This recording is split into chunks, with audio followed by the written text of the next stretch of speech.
자, 여기 혁명이란 단어가 나오는데요. 우리 혁명이라는 단어 역사에 몇 번 나옵니다. 우리 1학기 때 배웠었던 신석기 레볼루션 기억납니까? 신석기 혁명?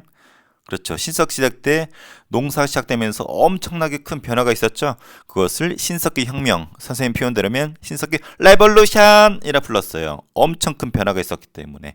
그래서 사회적으로는 뭐 산업혁명, 신석기 혁명 이렇게 큰 변화를 혁명이라고 하고, 정치적으로는 어떤 지도자가 있죠.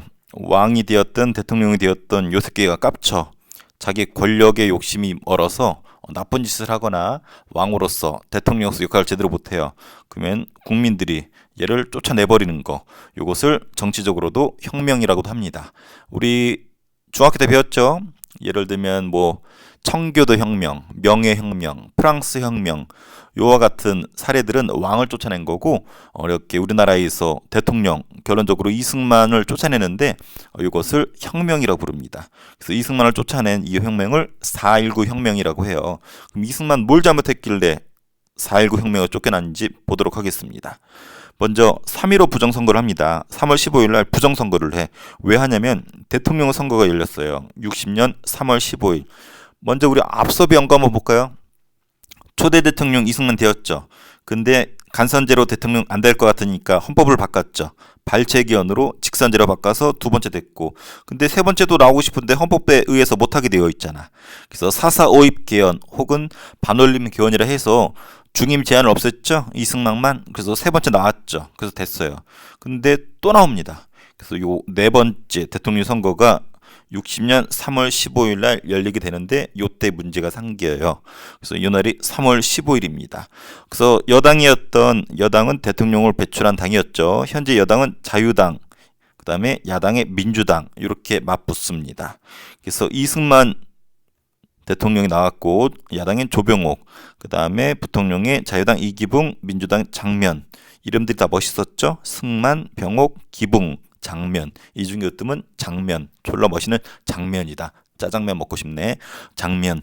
그래서 문제는 요 이승만하고 조병옥이 붙었어요. 문제는 조병옥의 인기가 엄청나. 이승만이 연달아 대통령하고 독재도 하고 6.25 때 사람들도 많이 죽었잖아. 그래서 이승만 인기가 별로야. 그래서 조병옥 인기가 좋은데 역사가 재밌으려고 조병옥이 갑자기 또 죽습니다. 이상하게 이승만하고 붙은 사람들은 다 죽어. 그렇다고 이승만이 죽인 건 아니고 이상하게 죽습니다. 그래서 이승만이 이런 면에서는 아주 운이 좋아요. 그래서 이승만 당선은 거의 100%야. 근데 문제는 이승만이 85살이야. 야, 85살이면 지금도 100세 시대라고 하지만 지금도 많은 나이거든. 그래서 이승만 요 당시 때 85살이면 거의 걸어다니는 시체라고 봐도 될 정도의 나이가 많은 편인데 이승만이 언제 죽을지 모른단 말이야. 근데 헌법에 의하면은 대통령이 죽으면은 그 권력은 부통령한테 가게 되어 있습니다. 그래서 이승만이 죽을 걸 고려해서 부통령을 당선을 시켜야 돼. 누굴 당선시켜야 되겠어요? 이기붕을 당선시켜야 돼. 야, 저 붕붕붕 이기붕 저 새끼를 당선시켜야 되는데 어떡하지? 장면 임팩트가 너무 강해. 제 짜장면 먹고 다니는데 너무 매력적이란 말이야. 그래서 이승만이 죽을 것을 고려해서 이기붕을 당선시키기 위해서 벌인 조작선거, 부정선거를 3.15 부정선거라고 합니다. 그래서 자유당 입장에서는 이승만 당선은 100%야. 이제 죽었을 경우 이승만 죽으면은 이기붕이 그 권력을 승계하기 위해서 부정선거를 저지릅니다. 그래서 어떤 선거를 저질렀냐면 어떤 부정이면 관건선거, 공무원이 국가 선거에 개입합니다. 금권선거, 돈을 살포합니다. 마을 가가지고 이기붕 찍으라고 막걸리 사주거나 고무신 사주거나 합니다. 그다음에 야당, 그러니까 민주당 선거 운동하는데 가서 방해를 해요. 그래서 누가 봐도 딱 티가 나잖아. 그래서 여기에 저항을 합니다. 심지어는 선거의 명부 있죠. 선거의 명부, 그 출석부도 조작을 하고, 그 다음에 투표를 할 때 비밀 투표여야 될 거 아니야. 근데 3명, 9명씩 짝지어서 들어가서 서로 누가 찍나, 누굴 찍나를 이렇게 감시하도록 했겠다고 해요. 당연히 이기붕 찍도록 분위기를 조성한 거죠. 그 사전 투표. 그래서 투표함에 40%는 이미 이기붕 표가 들어가 있는 거야. 말도 안 되는 일이죠. 투표함을 바꿔치기 하거나. 이게 지금은 말도 안 되지만 이때는 이런 것들을 대놓고 했어요.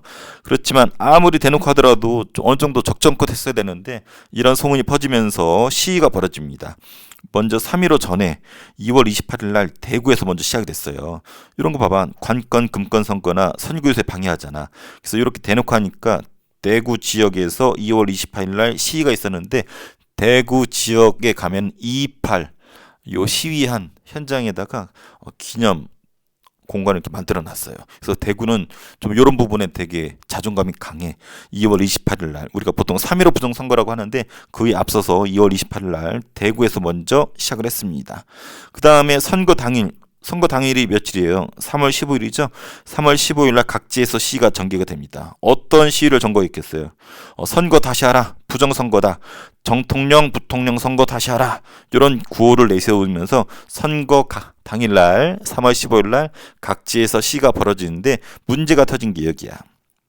마산 지역에서 시위가 터집니다. 근데 여기서 학생이 실종되었어. 김주열이라는 학생이었는데 아무리 눈 씻고 다녀도 이 실종된 김주열 학생, 시위 도중에 사라진 김주열 학생을 찾을 수가 없었던 거야. 그러다가 이 학생의 시체죠. 시체를 4월 11일 날 발견을 합니다. 어디서 발견했냐면 마산 앞바다에서 발견이 되어요. 이 친구가 김주열 학생인데 요게 마산 앞바다에서 건진 어부가 건졌는데 여기 김주열 학생의 시신이에요. 뭔지 잘 모르겠죠. 바다에 둥둥 떠다니는 건데 거품 있죠. 요 눈에 최루탄 알아요? 최루탄?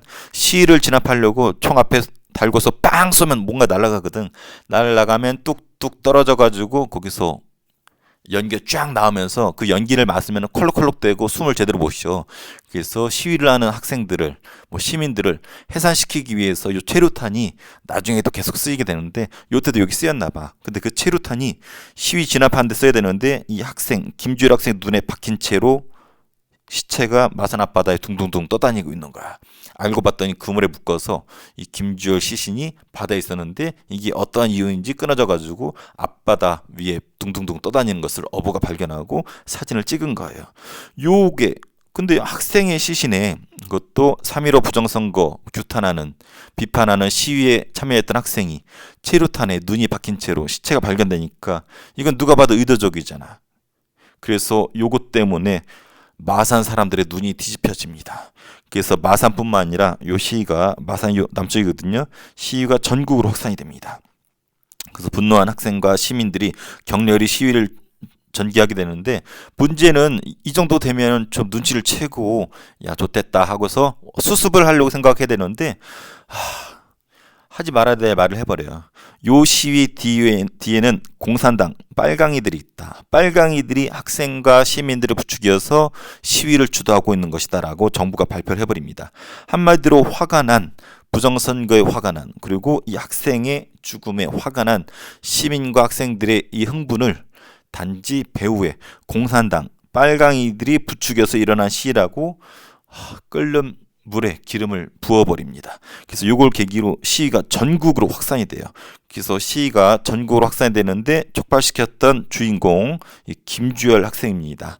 그래서 아주 유명한 사람이니까 꼭 알아두고 그래서 화가 난 시민들이 전국으로 만세를 부르면서 만세가 아니죠. 지금 일제강점기로 착각했는데 부정선거 다시 하라. 김주열의 죽음을 책임지라 하면서 시위가 전국으로 확산이 되는데 이때 서울에서도 확산이 됩니다. 그래서 학생과 시민들이 경무대로 뛰쳐가요. 경무대 여러분 좀 낯설죠? 지금은 청와대가 옛날엔 경무대라고 불렀어요.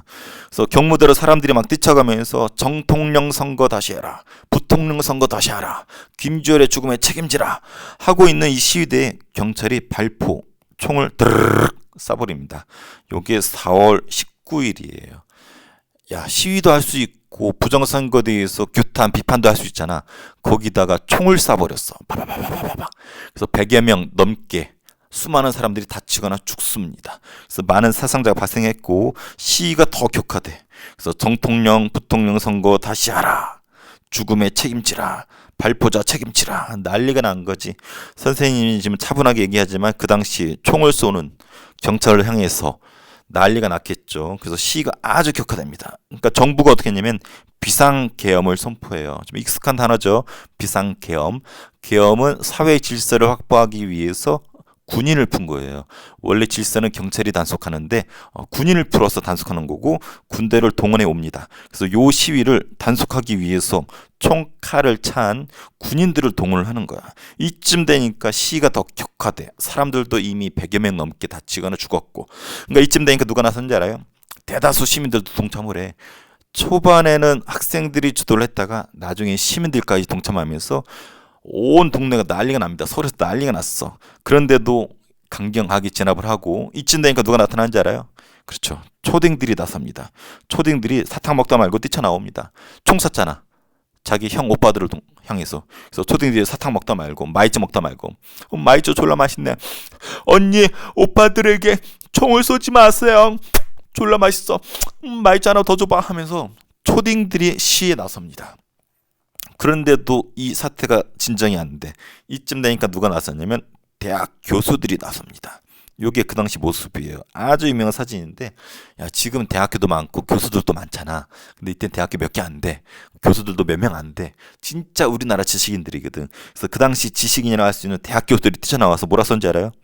학생의 피해 보답하라. 각 대학 교수단 해가지고 학생들의 피해 보답하라 해가지고 김주호를 비롯해서 수많은 사람들이 지금 총에 맞아 죽었잖아. 그래서 대학 교수들이 뛰쳐나와서 학생들의 피해 보답하라고 하면서 대통령의 퇴진을 요구합니다. 꺼져라 이승만, 너 같은 새끼 볼 필요 없다 하고 대학 교수들도 나오고 이쯤 되니까 누가 나서냐면 미국이 나섭니다.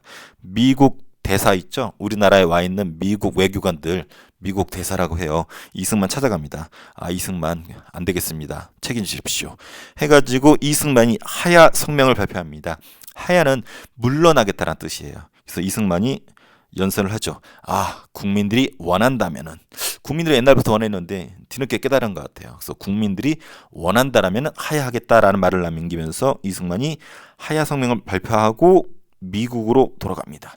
이승만은 철저하게 친미파라 그랬었죠. 본인이 박사학위 딴 것도 미국이고 독립운동 했던 것도 미국이고 그래서 마지막 또 미국 하와이로 망명 돌아갑니다. 거기에서 삶을 이제 마감을 하게 되는데 근데 문제는 85살이기 때문에 이승만이 임기를 못 마칠 줄 알고 3.15 부정선거를 했잖아.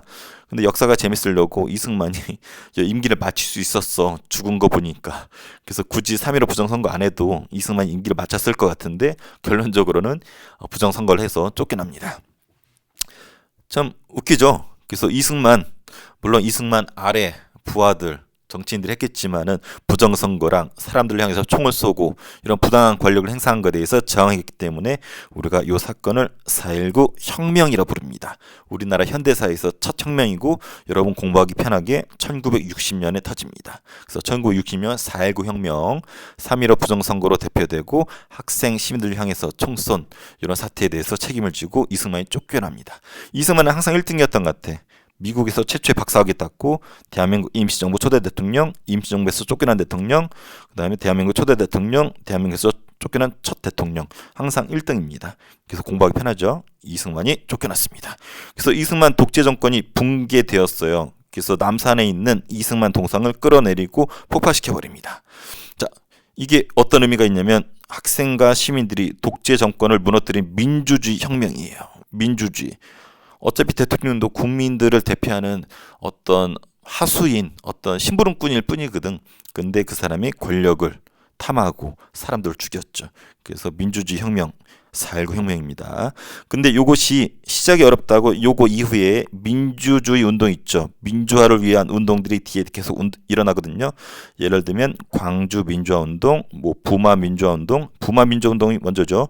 부마 항쟁이라고도 하는데 부마 항쟁, 5.18 6월 민주항쟁 등등등 뒤에 일어나는 수많은 민주화운동의 시작이 되는 것이 4.19 혁명이고 그래서 민주화운동의 밑거름이 되었다라는 표현을 씁니다. 여기 학생들이 주인공이었어. 물론 시민도 있었지만 이거 보세요. 한성여중 다니는 진영숙이란 여중 2학년 학생의 편지야. 엄마가 장사를 하는데 시장에 장사로 가가지고 엄마를 보고 시위에 동참하려고 그러는데 엄마를 못 봤어. 지금이라면 인스타라든지 페메 보내든지 카톡으로 엄마 나 갔다 올게 할 텐데 이때 편지를 썼대. 엄마, 시간이 없는 관계로 어머니 뵙지 못하고 떠납니다. 끝까지 부정선거 데모로 싸우겠습니다. 지금 저와 저희 모든 친구들, 대한민국 모든 학생들은 민주주의를 위하여 피를 흘립니다. 어머니, 데모를 나간 저를 책망하지 마십시오. 우리들이 아니면 누가 데모를 하겠습니까? 저는 아직 철없는 줄 압니다. 쭉쭉쭉쭉쭉. 시간이 없는 관계로 이만 그치겠습니다. 여기 고라고 되어 있죠? 4.19 혁명에 참여했다가 총에 맞아 죽습니다. 그래서 아주 유명한 사람이에요. 진영숙. 몇 학년? 중학교 2학년. 참고로 쌤 딸이 중학교 2학년이거든요. 이 진영숙과 한번 비교를 해봤어. 내 딸이라면 요 당시 때 뛰쳐나갔을까? 안 나갔을 것 같아. 내 딸이지만. 어제도 아빠의 허락도 없이 엄마 허락도 없이 학교 담임선생한테 얘기하고 몰래 조퇴를 했습니다. 집에서 뒹굴고 자고 있더라고.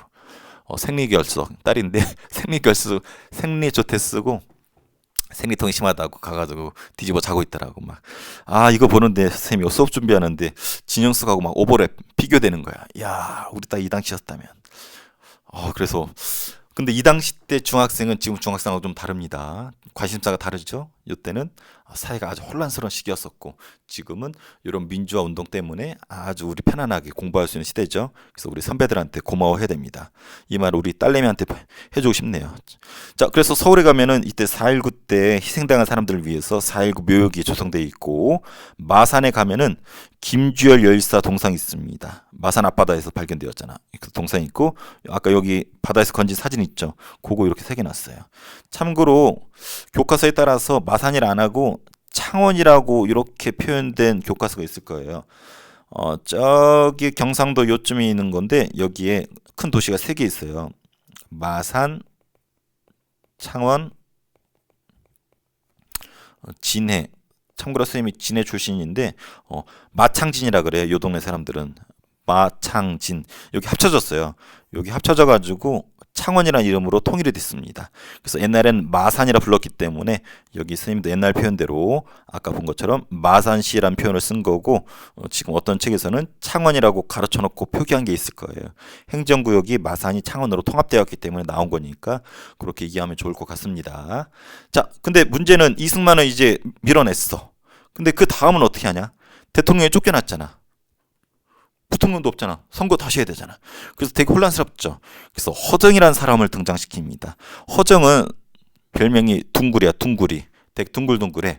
그래서 자유당하고도 둥글둥글하게 지내고 민주당하고도 둥글둥글하게 지내요. 그래서 이 사람한테 요 뒷수습을 맡깁니다.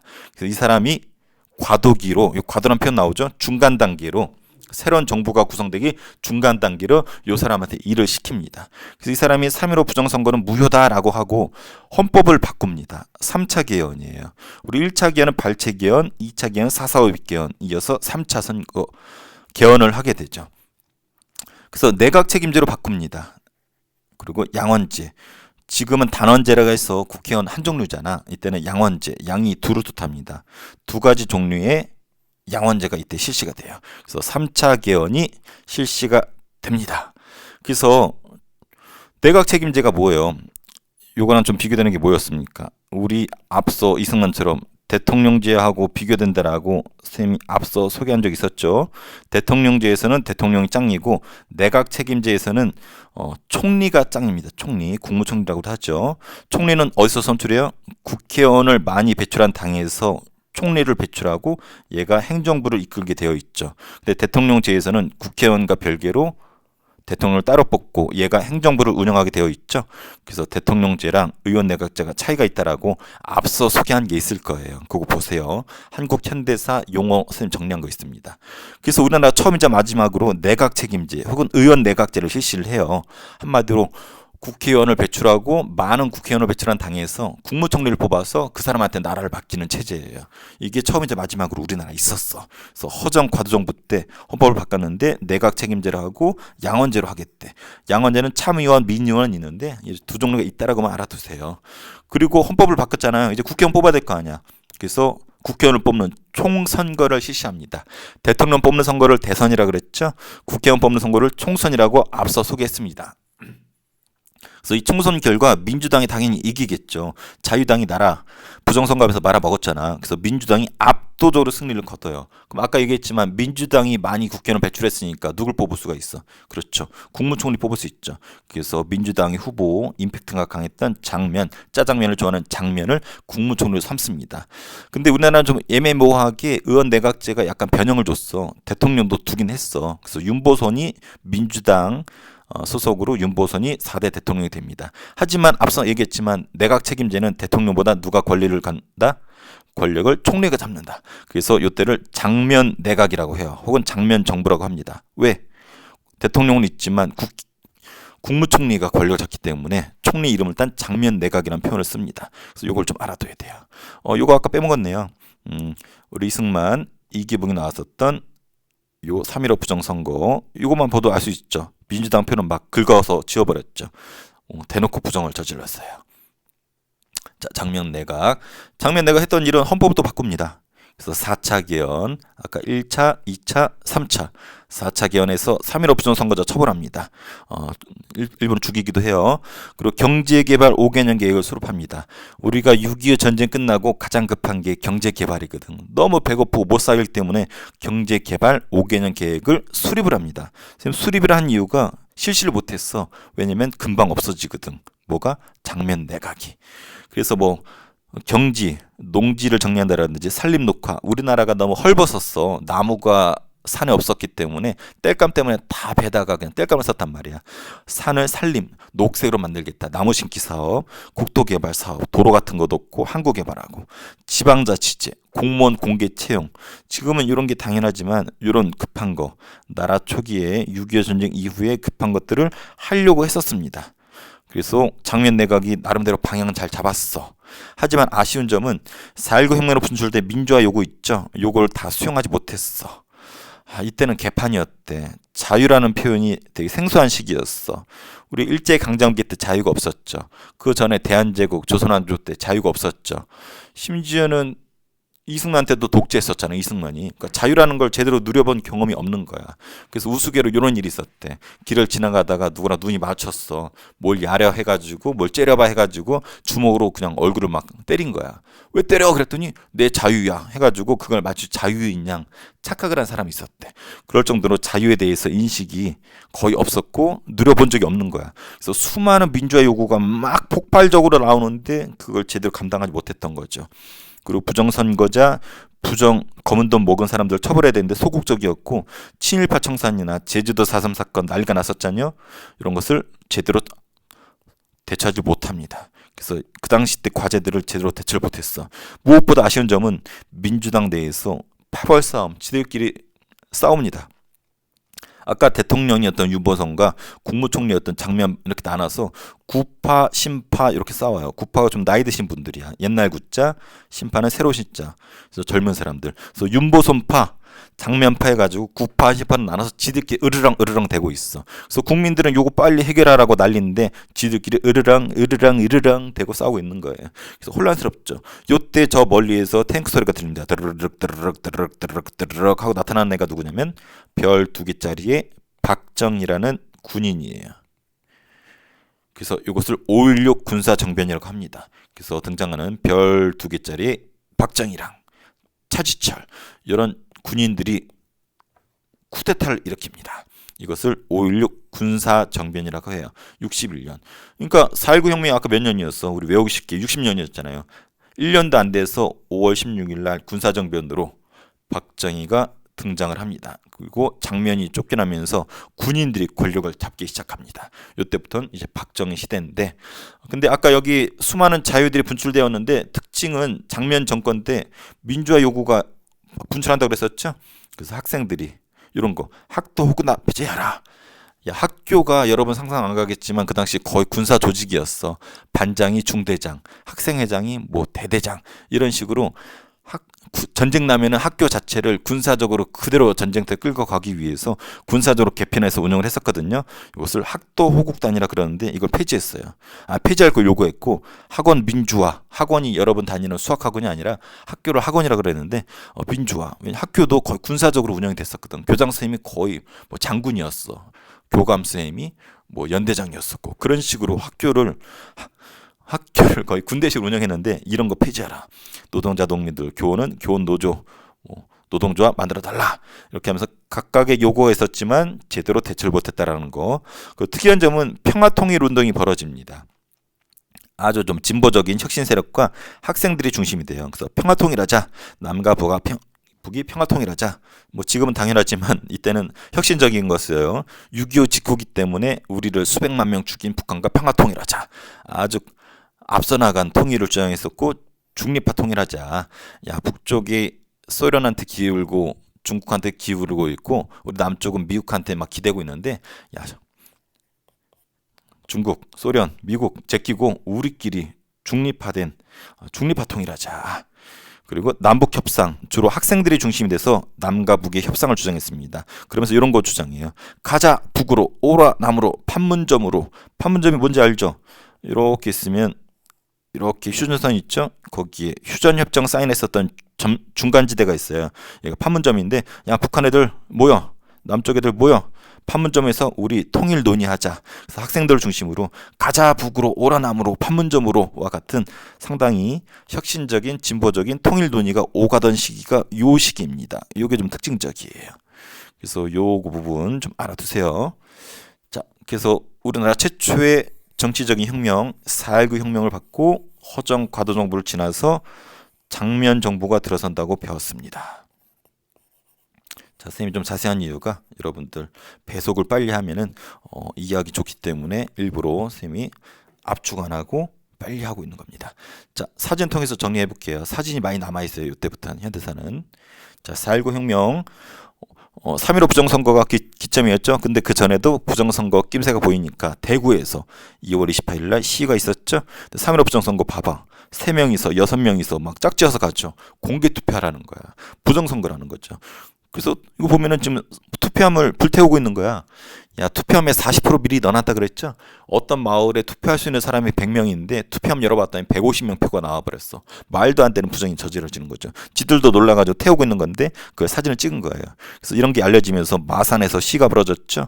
그래서 누가 실종되었어요? 김주열이 실종되었죠. 김주열이 마산 앞바다에서 발견되어 건집니다. 그 당시 사진이에요. 눈에 체류탄 발견되어 있죠. 선생님 이 사진 찾으려고 인터넷 검색해봤더니 모자이크 처리해버렸어. 너무 잔인해가지고 검색해보세요. 여러분 뭐 좀 식욕이 좀 떨어졌거나 취했다, 배가 좀 더부룩하다, 김주일 사진 쳐보세요. 그거 보면은 그냥 토 나옵니다. 토 나오고 잔인해가지고 속을 비울 수가 있어요. 그리고 마산에 김주열의 죽음이 발견되고 시가 전국으로 파급되었죠. 그래서 서울 시위. 지금 봐도 막 몽둥이로 경찰들 막 때리죠. 그 장면이 없어서 그런데 총으로 드르르 쏩니다. 그래서 수많은 학생들이 죽어요. 시민들과. 그래서 누가 뛰쳐나온다? 초딩들이 뛰쳐나옵니다. 언니, 오빠들한테 총을 쏘지 마세요. 마이쮸 하나 줘봐. 졸라 맛있네. 그래서 부모 형제들에게 총소리를 거누지 마세요. 아니면 언니, 오빠들한테 총을 쏘지 마세요. 초딩들이 뛰쳐나와. 지금 초딩들하고 비교가 안 됩니다. 이게 서울의 성수초등학교 학생들이래. 그리고 서울의 시위가 확산이 되고 계엄령을 때리죠. 이거 탱크 위에 있는 모습이에요. 탱크 위에 올라가서 태극기 들면서 부정선거 다시 하라, 책임지라. 그리고 끝내 누가 뛰쳐나온다? 대학 교수들이 뛰쳐나와서 학생들의 피해 보답하라. 그래서 이승만이 하야하고 하와이로 도망가죠. 이것이 4.19 혁명의 전개 과정이고, 이런 사건들은 전개 과정이 상당히 중요하고 김주열이라는 단어 중요합니다. 자, 흐름 쭉 정리하고 문제를 풀어볼게요. 자, 유학된 거 봅시다.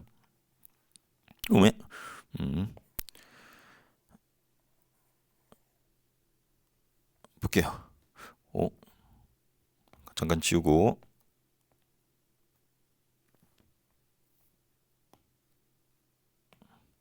네, 됐어요. 자, 우리 아까 봤던 거 쭉 흐름 볼게요. 재연원법으로서 대통령제 했었고, 1차 개헌했었죠? 간선제를 직선제로 바꿔서 두 번째 먹었고, 그 다음에 세 번째 먹으려고 2차 기현 4.4.5 기현했었죠. 부결된 것을 가결시켰고, 그래서 3대 대통령 선거 나와서 신익희가 갑자기 죽으면서 이승만이 당선되었죠. 이때 나왔던 구호 유명했었고, 그 다음에 여러 가지 3대 대통령 선거 이후에 독재로 몰아갔었고, 그리고 네 번째까지 나오고 싶었던 거야. 그래서 4대 대통령 선거를 나오죠. 그래서 이승만과 조병을 붙었는데 조병 인기가 좋지만 갑자기 얘도 죽어버린다 그랬었죠. 이상하게 죽어. 근데 이승만이 나이가 많으니까 이기범을 당선시키기 위해서 벌인 선거 3.15 부정선거. 그래서 여러 가지 부정을 저질렀었죠. 그러다가 이거에 열받아서 마산에서 시가 벌어졌죠. 그래서 김주열이 사망합니다. 그래서 김주열의 시체가 발견이 되고서 서울시로 확산이 되죠. 그래서 경무대로 뛰쳐나가면서 독재 정권 타도 부정선거 다시 하라, 부통령 선거 다시 하라, 뭐 이런 거 했었잖아요. 그러다가 경찰이 총을 쏩니다. 그래서 200여 명 정도가 사상, 죽거나 다칩니다. 그리고 계엄령 때려서 군인들을 풀죠. 그리고 초딩들이 뛰쳐나오죠. 언니, 오빠들에게 총을 쏘지 마세요. 쪽. 주파초소 가져와봐. 그리고 대학 교수들이 뛰쳐나오죠. 학생들의 피해 보답하라. 그리고 미국 대사도 움직이면서 이승만이 하야하고 하와이로 도망가죠. 국민이 원한다면 물러나겠다. 하와이. 그래서 영화 중에 네가 가라 하와이, 영화 친구의 그런 대목이 나오죠. 이거 이승만의 하야를 좀 패러디했다는 설도 있죠. 그리고 허정이란 사람이 동글동글하다 그랬죠. 그래서 이 사람이 과도기를 이끌었습니다. 헌법을 바꿨죠. 대통령제 해가지고 이런 일이 벌어졌으니까 의원 내각제로 바꿉니다. 혹은 내각 책임제, 양원제로 했고, 내각 책임제에서는 누가 권력을 잡는다? 총리가 권력을 잡는다. 그래서 총리로 장면이 당선이 되고 대통령으로 윤보선. 근데 구파 신파로 나눠서 이렇게 싸우죠. 권력은 총리가 잡기 때문에 장면 정부, 장면 내각이라고 합니다. 그래서 장면 권력을 잡았어요. 그 4차 기원에서 처벌하고 경제개발 5개년 계획 해가지고 경제를 개발하려고 했었죠. 그래 여러 가지 민주화 요구가 분출되던 시기죠. 한 대 때리고 자유야라고 하던 자유가 남발되던 그런 시기였었고 평화통일이 또 많이 나오던 시기였었죠. 학생들이 남북학생 회담 요구 가자 북으로 오라 남으로라는 표현 나왔었고 중립화 통일 외세 배척하고 우리가 통일하자 중립적으로. 그렇지만 민주당이 구파 심파 나눠서 지들끼리 싸우죠. 이때 무슨 소리가 들린다? 드르륵 드르륵 드르륵 저 멀리서 탱크 소리가 들리면서 별 두 개가 반짝반짝거리면서 누가 등장했다? 박정희 소장이 등장했다. 별 두 개를 소장이라고 부릅니다. 자, OX 3.15 부정선거는 이승만 정부가 자유당 정권을 유지하기 위해서 부정하기 치른 거였다. 맞죠? 이기범 당선시키려고 4.19 혁명 이후 이승만은 하야성명 발표했죠. 맞죠? 장면 5개년 계획 수립하고 지방자치제 맞습니다. 장면은 5.16 군사정변으로 장기적 선거했다. 말도 안 되는 소리죠. 장면을 밀어내고 누가 5.16로 등장했죠? 그렇죠. 별 2개짜리 박정희 대통령. 이땐 군인이죠. 박정희 소장이 등장했습니다. 민주화 요구는 4.19 이후에 여러 가지 요구가 분출되었다. 맞죠? 이거 대처를 제대로 못했죠. 마산 시위에서 실종된 사람이 누구죠? 글쎄요. 김주열. 이런 민주화운동하다 죽은 이런 사람들을 열사라고 불러요. 김주열 열사. 뒤에 보면 수많은 열사들이 등장합니다. 장면 정부는 내각 책임제였죠. 내각 책임제. 다른 말로 뭐라고 됐었죠? 의원 내각제. 권력을 누가 잡는다? 총리. 장면, 그래서 장면 정권이라고 했습니다.